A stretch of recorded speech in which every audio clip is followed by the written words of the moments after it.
હર હર મહાદેવ દોસ્તો, આજે હું તમને એક કથાનું શ્રવણ કરાવીશ જેને સાંભળવા માત્રથી જ તમારા જીવનમાં સુખ સંપત્તિ અને ધનની વર્ષા થશે. તો ચાલો કથાને પ્રારંભ કરીએ. એકવાર માતા પાર્વતી અને ભગવાન શિવ કૈલાસ પર્વત પર બેઠેલા હોય છે ત્યારે માતા પાર્વતીના મનમાં એક સવાલ આવે છે અને તેઓ પોતાના સવાલનો ઉત્તર મેળવવા માટે ભગવાન શિવને કહે છે, હે સ્વામી, પૃથ્વી પર સારા લોકો દુઃખી અને પાપી પાખંડી લોકો સુખી હોય છે, એવું શા માટે? હે દેવોના દેવ મહાદેવ, કૃપા કરીને મને આ સવાલનો ઉત્તર આપી સંતુષ્ટ કરો. ત્યારે ભગવાન શિવ કહે છે, હે જગતજનની, તેના બે કારણો છે જેને આજે હું એક કથાના માધ્યમથી સમજાવીશ, જેનાથી તમને બધું જ સમજવામાં આવી જશે. એટલા માટે આ કથાને ધ્યાનથી સાંભળજો.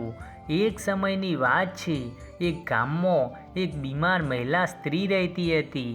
એની 3 નાની નાની દીકરીઓ હતી અને તેના પતિનું જવાનીમાં જ મૃત્યુ થઈ ગયું હતું અને હવે એ 3 નાની નાની બાળકીઓનું પાલન પોષણ કરવાનો ભાર પેલી સ્ત્રી ઉપર આવી ગયો હતો.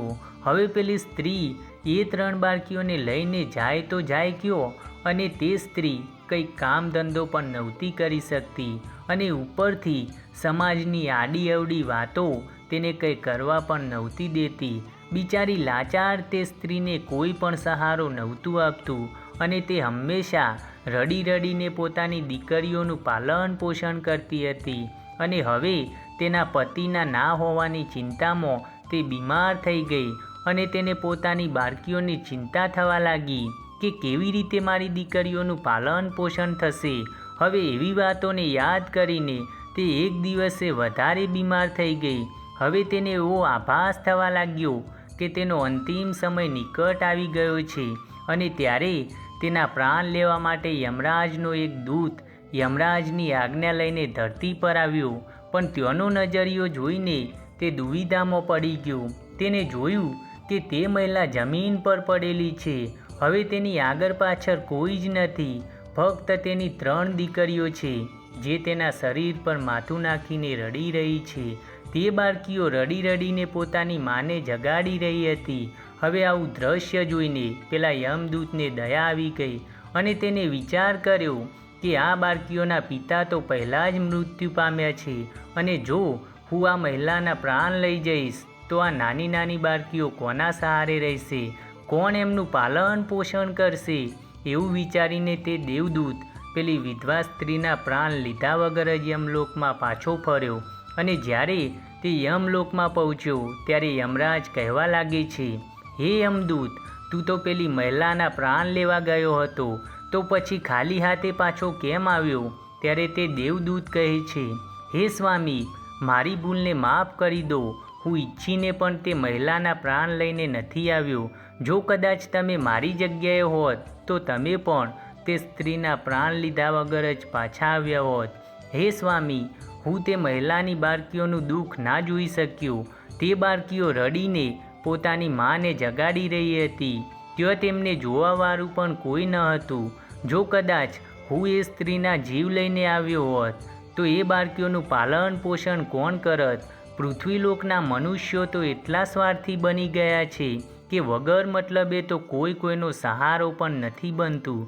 જો કોઈ કદાચ મદદ કરે તો બદલામાં તેઓની ઉમ્મીદ પણ રાખે છે અથવા તો અહેસાનના બદલામાં જીવનભર તેઓને પોતાની નીચે દબાવીને રાખે છે. હવે ફરીથી એ દેવદૂત કહે છે, હે સ્વામી, હજુ તે સ્ત્રીને થોડો વધારે સમય આપી દો જેનાથી તે પોતાની બાળકીઓને પાળી પોષીને મોટી કરી શકે. હવે દેવદૂતની વાત સાંભળીને યમરાજ કહેવા લાગ્યા, અરે મૂર્ખ, મહાદેવની બનાવેલી સૃષ્ટિમાં તેમની ઈચ્છા વગર એક પત્તું પણ નથી હલી શકતું, તો એમની મરજી વગર આપણે તેને કેવી રીતે જીવનદાન આપી શકીએ અને આપણે તેને સમય પહેલાં મારી પણ ના શકીએ? મૂર્ખ, મહાદેવ જે કરે છે સૌની સાથે સારું જ કરે છે. તું કોણ છે વિધાતાના નિયમને બદલનાર? અને સાંભળ, તે પેલી વિધવા સ્ત્રીના પ્રાણ ન લાવીને ભગવાન શિવના નીતિ નિયમોનું ઉલ્લંઘન કર્યું છે. તે ખૂબ જ મોટો અપરાધ કર્યો છે. તારે તેની સજા અવશ્ય ભોગવવી પડશે. સાંભળ, જે પૃથ્વી સાથે તારી મમતા છે તે જ પૃથ્વી પર જઈને તારા પાપોની સજા ભોગવ. ત્યારે તે દેવદૂત ગભરાઈને કહે છે, હે સ્વામી, પૃથ્વીલોકથી મારો ઉદ્ધાર ક્યારે થશે અને કેવી રીતે થશે?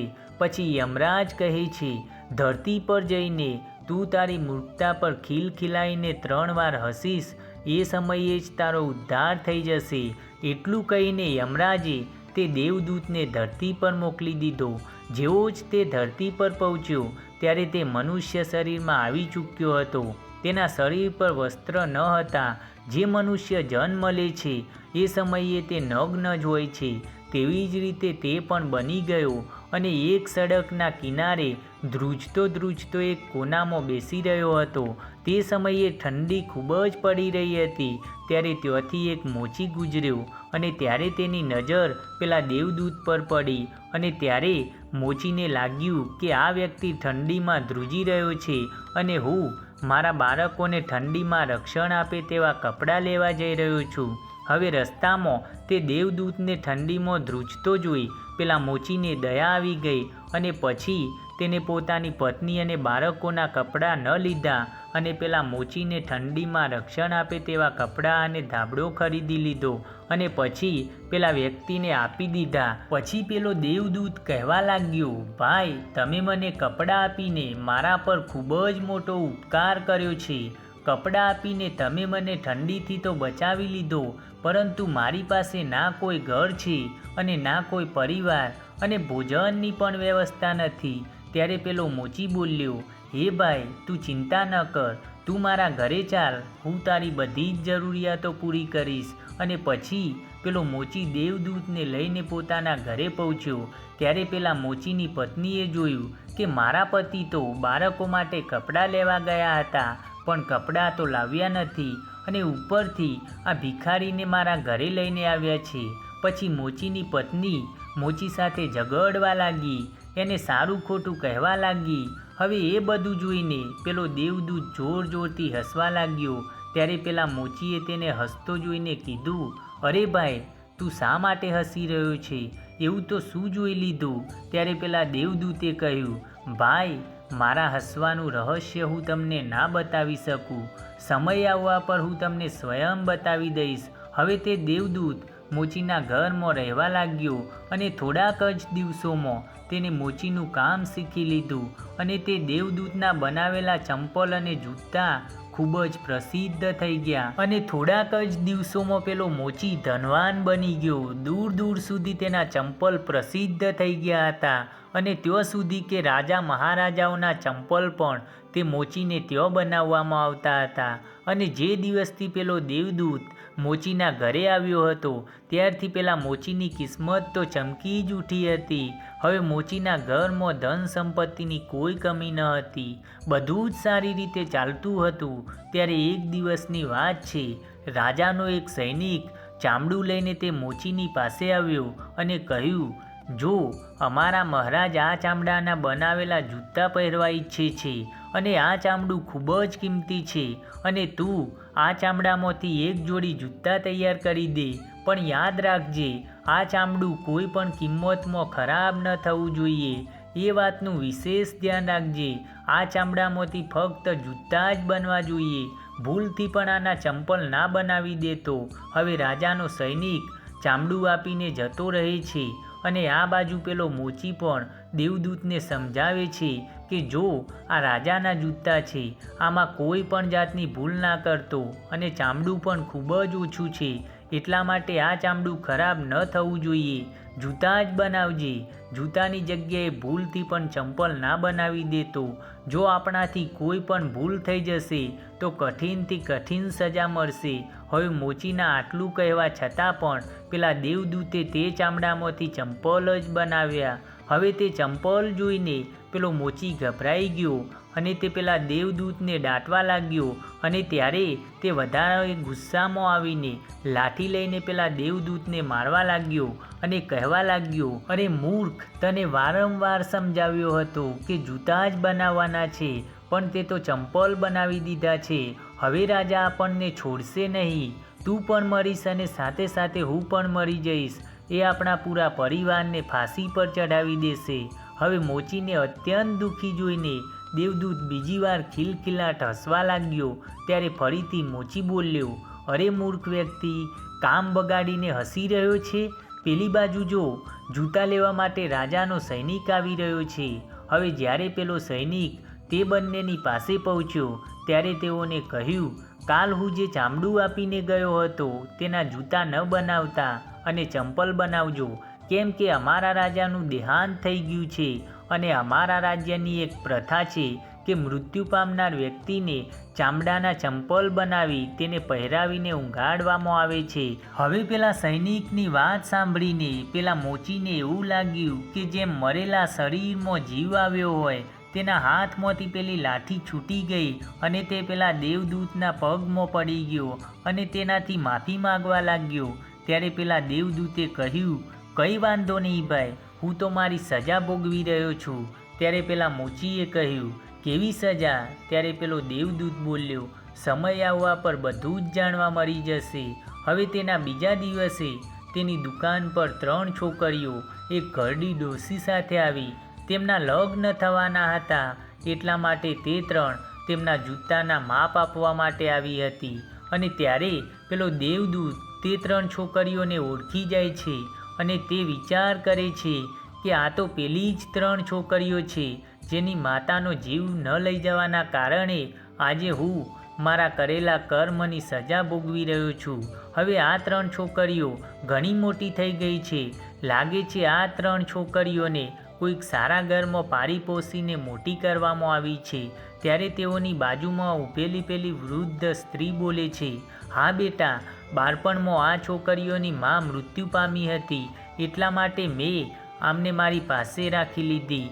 મારી પાસે કરોડો રૂપિયાની દોલત છે અને દુર્ભાગ્યથી મારે કોઈ જ સંતાન નથી, એટલા માટે મેં આમને મારી પાસે રાખી લીધી અને મેં તેમને ભણાવ્યા ગણાવ્યા અને સારી રીતે પાલન પોષણ કર્યું. અને હવે આ 3 છોકરીઓના સારા ખાનદાનમાં લગ્ન થવા જઈ રહ્યા છે. હવે તે 3 છોકરીઓનું ભાગ્ય જોઈને દેવદૂત વિચારવા લાગે છે કે મહાદેવ જે કરે છે તે સારું જ કરે છે. જો એ સમયે આ 3 છોકરીઓની મા મૃત્યુ ન પામી હોત તો આજે આ છોકરીઓ ખૂબ જ દરિદ્ર હોત. એમની મા મૃત્યુ પામી એટલે જ આ 3 છોકરીઓ મોટા ખાનદાનની વહુ બનવા જઈ રહી છે અને ઘરડી સ્ત્રીની કરોડોની માલકીન પણ બની ચૂકી છે.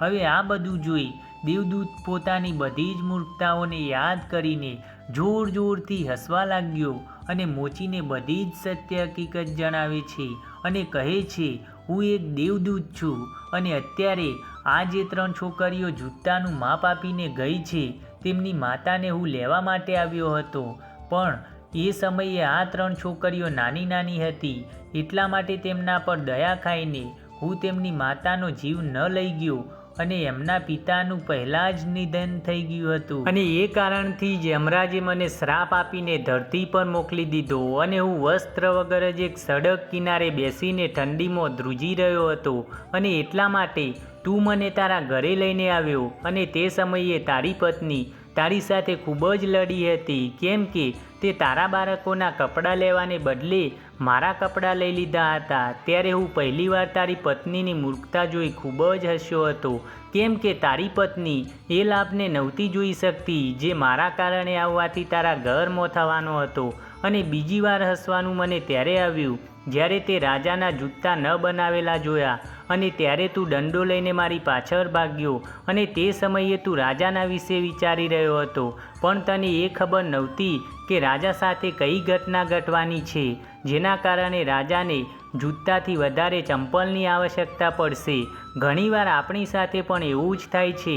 જે ચીજ વસ્તુઓને વિચારીને કાં તો યાદ કરીને આપણે દુઃખ મનાવીએ છીએ, પણ આપણે ક્યારે પણ એ નથી વિચારતા કે ભગવાન આપણી જિંદગીમાં જે પણ કરે છે તે સારું જ કરે છે.